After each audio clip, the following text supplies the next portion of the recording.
nafsi, sendiri, ya, tergantung amalnya. Yang nggak ada yang mau peduli sama kita dan lain sebagainya. Paham?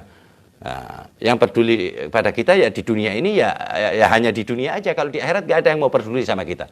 Semua, bahkan nabi-nabi tidak ada yang peduli kepada kita, kecuali Nabi besar kita, Nabi agung kita Muhammad sallallahu alaihi wasallam, yang sangat peduli kepada kita bukan hanya di akhirat, akan tetapi di dunia, ya, ketika beliau masih hidup di zaman sahabat sampai sekarang masih minta terus kepada Allah, menanyakan terus kepada Allah kabarnya kita semuanya.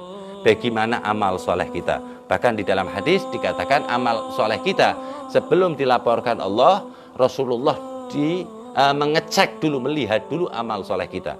Ketika kita berbuat dosa, maka Rasulullah bersedih. Ketika kita beramal soleh, maka Rasulullah bahagia. Berarti kesimpulannya, jika kita berbuat dosa sama dengan menyakiti hati Rasul sallallahu alaihi wasallam. Siapa yang menyakiti hati Rasul sama dengan menyakiti Allah Subhanahu wa taala, membikin marahnya Allah Subhanahu wa taala. Karena beliau sallallahu alaihi wasallam kekasih Allah, nggak terima Allah Subhanahu wa taala. Jadi dilipat gandakan oleh Allah Subhanahu wa taala. Kalau Allah marah lewatnya kekasihnya, dan sebaliknya.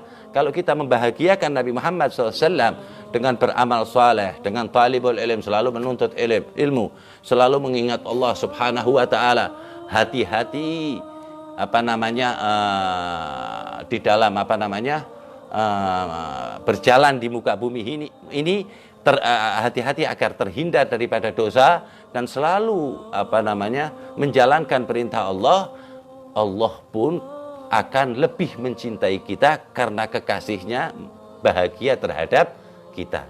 Semoga Nabi Muhammad SAW selalu bahagia melihat kita, selalu mendoakan kita, ya kan? Hakadha, hadza al-maqsad. Semuanya adalah ingat, ya, semuanya ingat. Jadi kalau ingat yang paling tinggi adalah mengingat Allah.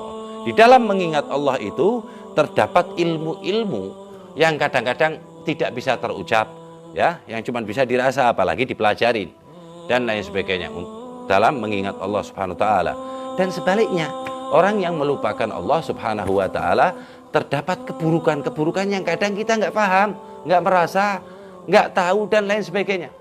Jadi inti kebaikan mengingat Allah Subhanahu wa taala. Inti keberuntungan ada di dalam mengingat Allah Subhanahu wa taala. Inti kesuksesan dunia wal akhirah dalam mengingat Allah Subhanahu wa taala.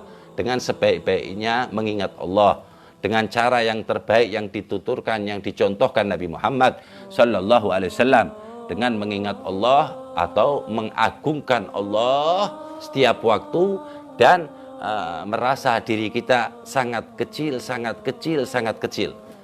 Ketika kita sudah merasa sangat kecil sekali, bahkan kita ini seperti debu, maka disitulah kita bisa merasakan bahwa Allah Subhanahu wa ta'ala lah yang akbar, maha besar. Allah Subhanahu wa ta'ala lah yang maha agung, ya. Jadi semua ibadah intinya mengingat Allah, dan mengingat Allah pun harus lewat belajar, ya, belajar kesemuanya, belajar fikih, tafsir, hadis dan sebagainya. Itu ujung-ujungnya kan ridhonya Allah. Ridhonya Allah itu terdapat di dalam ketika kita mengingat Allah Subhanahu wa taala. Bahkan ada di dalam hadis, orang yang tidak lepas mengingat Allah, mencintai Allah nggak lepas dan lain sebagainya, orang tersebut kata itu Allah Subhanahu wa taala sudah mengampuni dan menyediakan pengampunan ketika orang tersebut berbuat maksiat kepada Allah Subhanahu wa taala. Jadi dia ingat Allah tapi kalah dengan nafsunya, ya. Dia ingat Allah Subhanahu wa taala, tidak bisa melepaskan maksiat dan lain sebagainya. Dia tahu, dia menyesal dan lain sebagainya. Jadi bukan nggak mungkin, ya, bisa mungkin. Orang mengingat Allah, ingat Allah, takut Allah, berbuat dosa itu masih mungkin. Sebab kita ini tempatnya dosa, tempatnya salah dan lain sebagainya. Tapi kalau sudah ingat dulu, udah menang dulu Anda. Udah disiapin pengampunan oleh Allah Subhanahu wa taala, udah dicatat, dicap oleh Allah Subhanahu wa taala bahwa pamungkas hidupnya, terakhir hidupnya akan husnul khatimah. Itu ingat Allah taala.